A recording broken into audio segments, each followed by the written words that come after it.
Shalom, shalom, shalom, gloire à Jésus-Christ.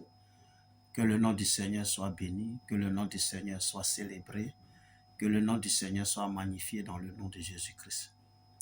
Bien-aimé, que Dieu te bénisse depuis ta position. Toi qui me suis, toi qui prends plaisir à me suivre sur cette chaîne YouTube, toi qui m'encourages par tes vues, donc par tes likes, par tes commentaires, toi qui m'encourages en t'abonnant à cette chaîne, que Dieu te bénisse dans le nom de Jésus-Christ.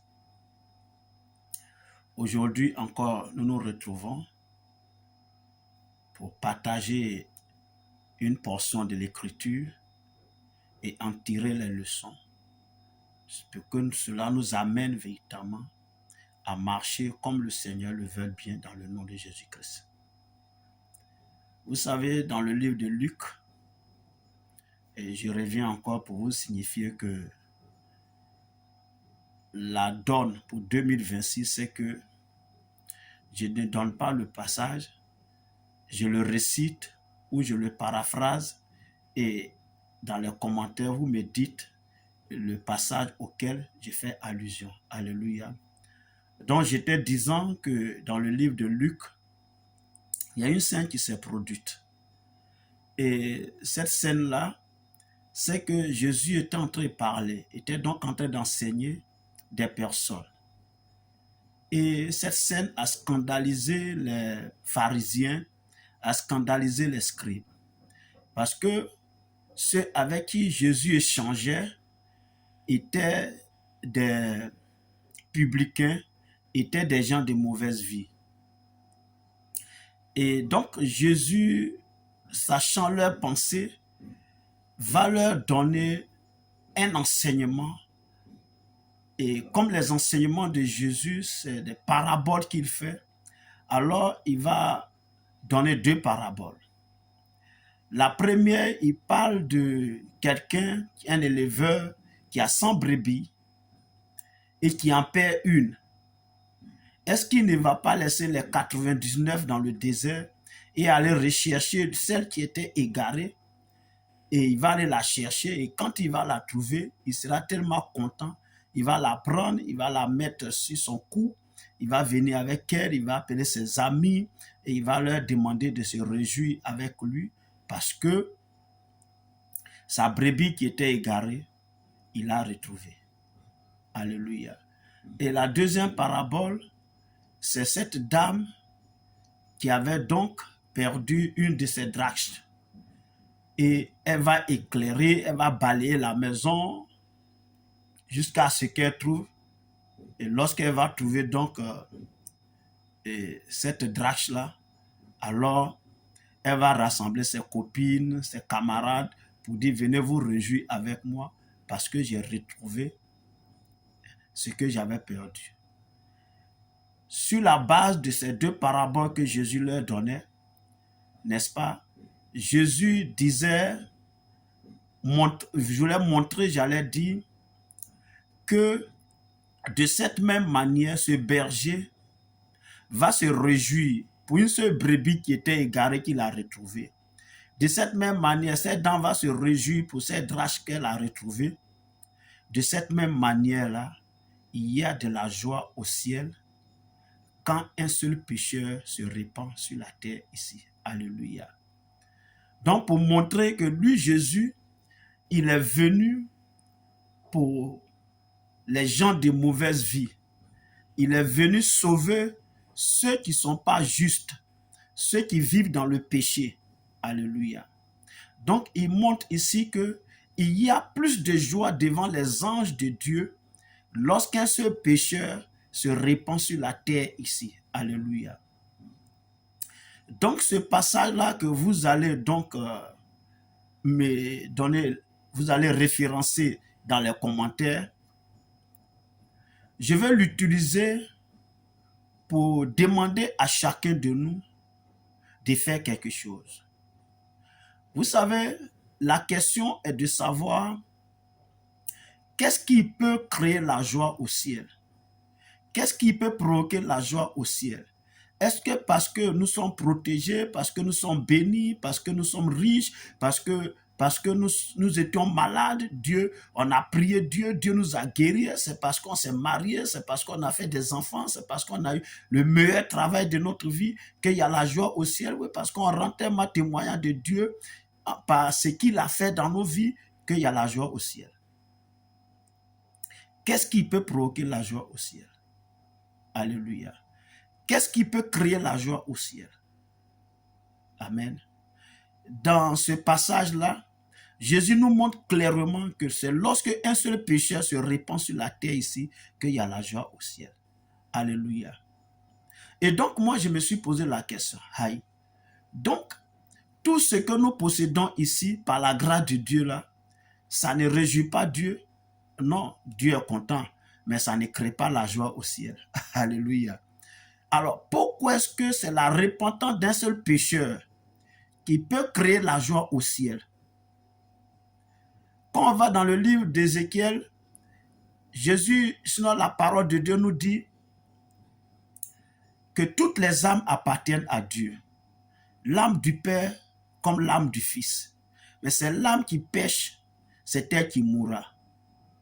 Donc en réalité, celui qui se répand de ses péchés, c'est son âme qui est sauvée.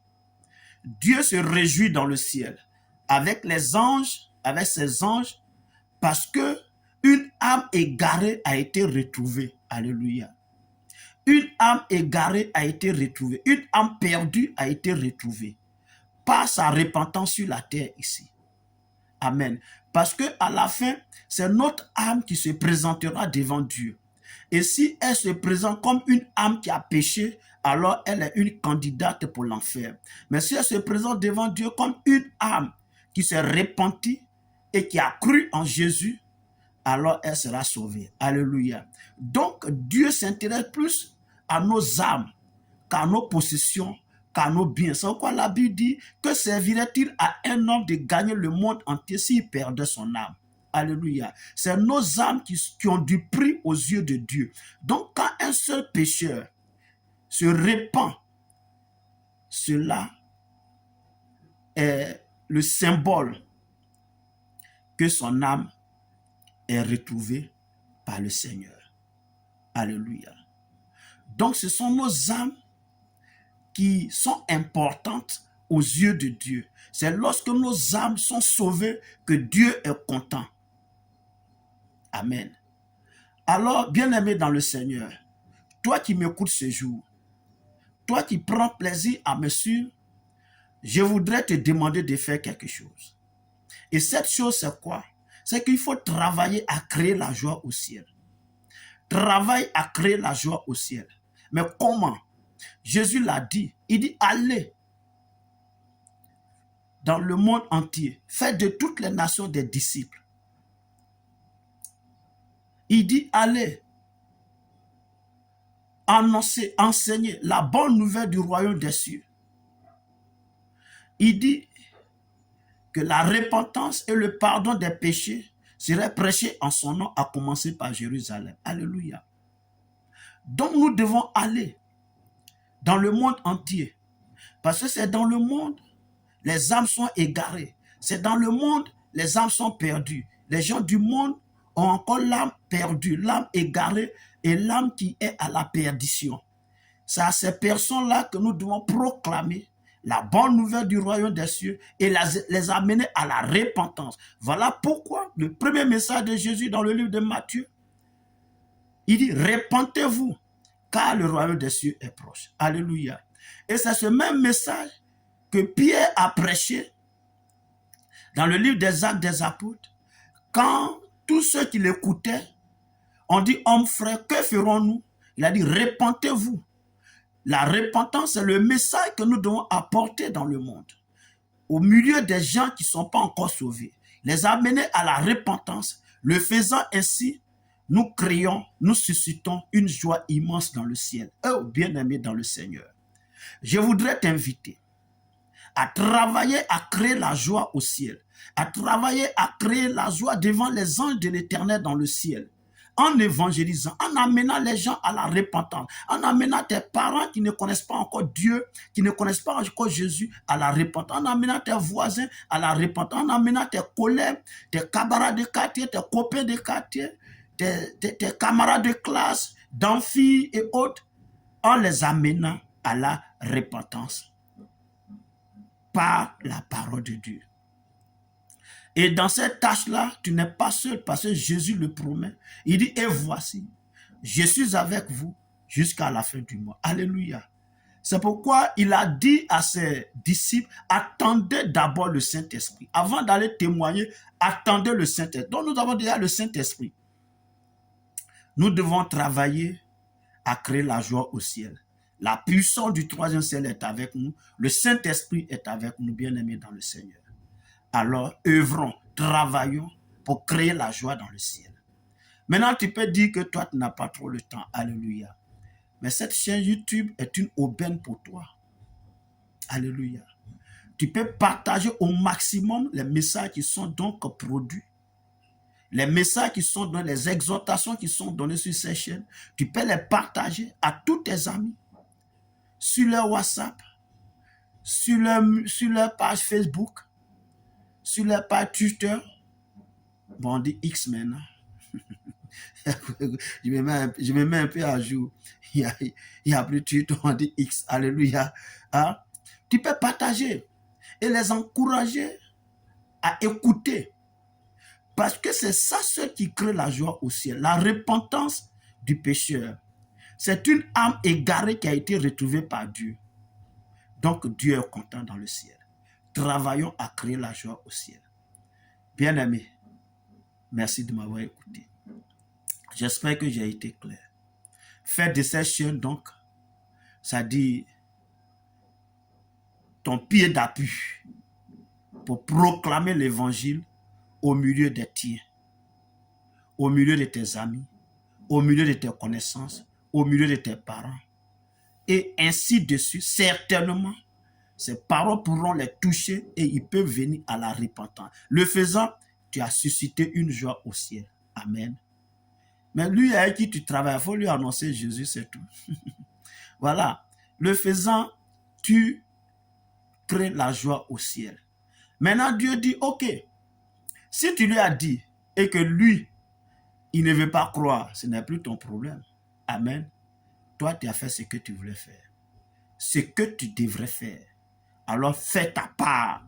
Le Saint-Esprit fera le reste. Ouvre ta bouche, proclame, prie, annonce la parole de Dieu, le royaume des cieux, la bonne nouvelle. Proclame-la.